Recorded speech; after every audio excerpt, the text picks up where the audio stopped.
आज रात 12 बजे पूरे देश में ध्यान से सुन। जी हाँ दोस्तों, बिल्कुल सही सुना आपने। कोरोना ने फिर एक बार देश में मचा हाहाकार, क्योंकि कोरोना की दूसरी लहर शुरू हो चुकी है। इसी को देखते हुए आज हमारे देश के प्रधानमंत्री श्री नरेंद्र मोदी जी ने भारत के सभी राज्यों और केंद्र शासित प्रदेशों के मुख्यमंत्रियों से वीडियो कॉन्फ्रेंसिंग के जरिए कोरोना और लॉकडाउन को लेकर लाइव चर्चा की। साथ ही मोदी जी कोरोना की समीक्षा की और संक्रमण को रोकने के लिए राज्यों के मुख्यमंत्री को कुछ सलाह भी दी। और देश में होगी बड़े बदलाव, लागू होने जा रही हैं 10 बड़े नियम, और साथ ही 4 इन चीजों पर लग गई पाबंदी, लोगों को लगा बड़ा झटका। जी हाँ, इसके अलावा शादी ब्याह और सामाजिक कार्यक्रम में शामिल होने वाले लोगों की संख्या को किया गया सीमित। स्कूल और कॉलेज के खुलने के समय में किया गया बड़ा बदलाव। जी हाँ, और कुछ राज्यों में रेल सेवा और बस सेवा को भी किया गया प्रतिबंधित। वहीं साथ ही शराब की दुकान को भी की गई बंद। दोस्तों, क्या खुला रहेगा और क्या रहेगा बंद, सब कुछ जानेंगे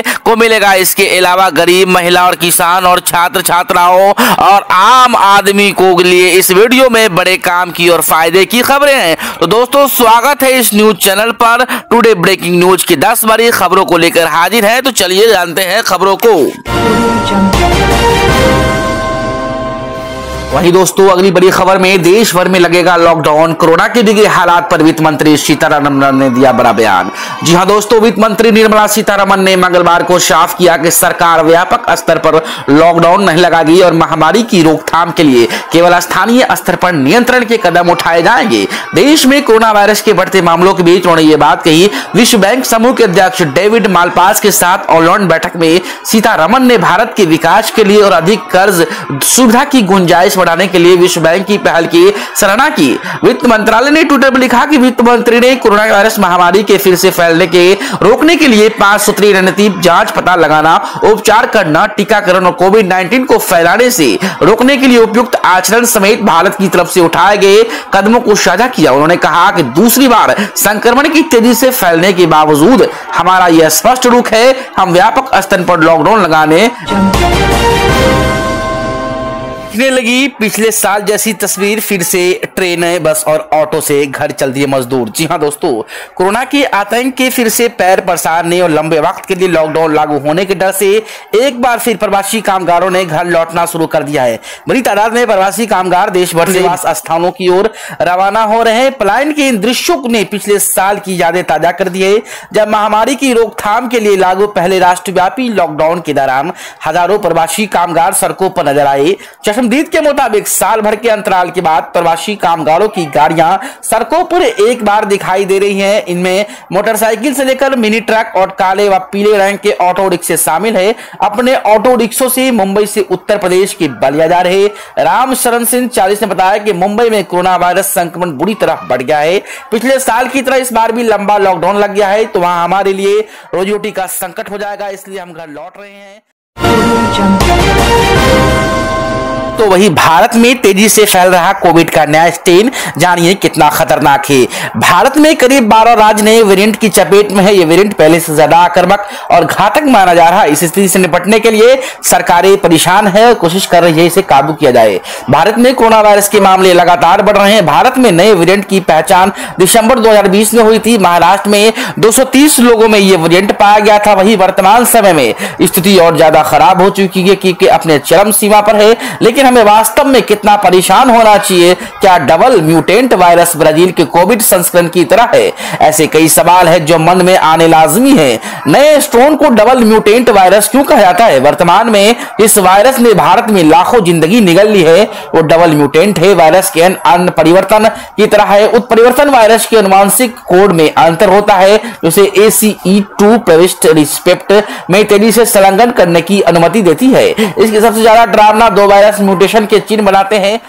वही दोस्तों, अगली खबर मई के अंत तक रह सकती है कोरोना की दूसरी लहर। एक दिन में आ सकते हैं 3 लाख केस, एक्सपर्ट का माने। जी हां दोस्तों, एक टॉप वायरोलॉजिस्ट के मुताबिक देश को अभी कोरोना की दूसरी लहर के राहत मिलने में वक्त लगेगा। वायरोलॉजिस्ट डॉक्टर सहीद जमील का कहना है कि महामारी की दूसरी लहर मई महीने के आखिरी तक टिक सकती है। हर दिन नए संक्रमण का आंकड़ा 3 लाख तक पहुंच सकता है। बता दें कि बुधवार को देश में एक बार फिर रिकॉर्ड संख्या में कोविड संक्रमण के मामले सामने सामने आए। देश में 24 घंटे के दौरान 1,84,372 मामले आए। अब तक कुल मामलों की संख्या 1.38 करोड़ हो चुकी है। डॉक्टर जमील ने न्यूज 18 से बातचीत में कहा, नए मामलों की संख्या में जिस रफ्तार से बढ़ोतरी हो रही है वो वाकई डरावने वाली है। अगर आप एक्टिव केस ग्रोथ की तरफ देखें तो ये तकरीबन हर दिन 7% से बढ़ रही है। प्रतिशत बहुत ज्यादा है। अगर यही रफ्तार रही तो हम हर दिन 3 लाख की संख्या तक पहुंच सकते हैं। ऐसा कुछ महाराष्ट्र आज रात से 15 दिन के लिए सख्ती। राज ठाकरे ने पीएम मोदी को लिखा खत। जी हां, महाराष्ट्र में कोरोना के चलते स्थिति गंभीर है। मुख्यमंत्री उद्धव ठाकरे ने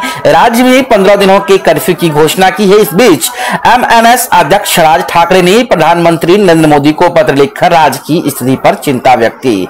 इस बार उन्होंने मोदी से राज्य के लिए 5 प्रमुख मांगों की। इस बार उन्होंने मोदी से एक सवाल भी पूछा के साथ ही राज ठाकरे ने पत्र में उल्लेख किया कि केंद्र को महाराष्ट्र में टीकाकरण के लिए मदद की आवश्यकता होगी।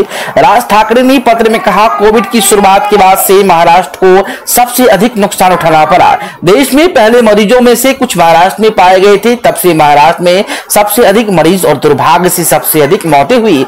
आज जब पूरा देश कोविड के समर्थन का सामना कर रहा है, महाराष्ट्र में स्थिति सबसे खराब हो गई। इसी वैक्सीन बनाएंगे, एक ही डोज में दूर होगा कोरोना, पाकिस्तान का बड़ा दावा। जी हां दोस्तों, कोरोना के कोहराम के बीच चीन और अन्य देशों से मिलने वाली वैक्सीन से टीकाकरण अभियान चलाने वाले पाकिस्तान ने अब दावा करते हुए कहा कि वह ऐसी वैक्सीन विकसित करेगा जिसकी सिर्फ एक ही खुराक लेनी होगी। हालांकि ये वैक्सीन तैयार करने में पाकिस्तान को चीन की टीम सहायता देगी। पाकिस्तान ने एक्सप्रेस ट्रिब्यून की खबर के अनुसार एक अधिकारी ने नेशनल असेंबली के पैनल को इस संबंध में जानकारी दी। National institute of health NIH जल्द ही पाकिस्तान की अपनी कोरोना वैक्सीन विकसित करेगा जिसकी केवल एक ही खुराक लेनी पर्याप्त होगी। यह वैक्सीन चीन के कांसिनो बायो कोविड वैक्सीन ही होगी और पाकिस्तान इसकी तकनीक चीन से लेगा। पाकिस्तान ने इसके लिए क्लिनिकल ट्रायल भी शुरू कर दी है। NIH के executive director major general Aamir Ikram ने बताया कि पाकिस्तान ने चीन से वैक्सीन की तकनीक ट्रांसफर करने का आग्रह किया। वैक्सीन के लिए कच्चा माल इसी महीने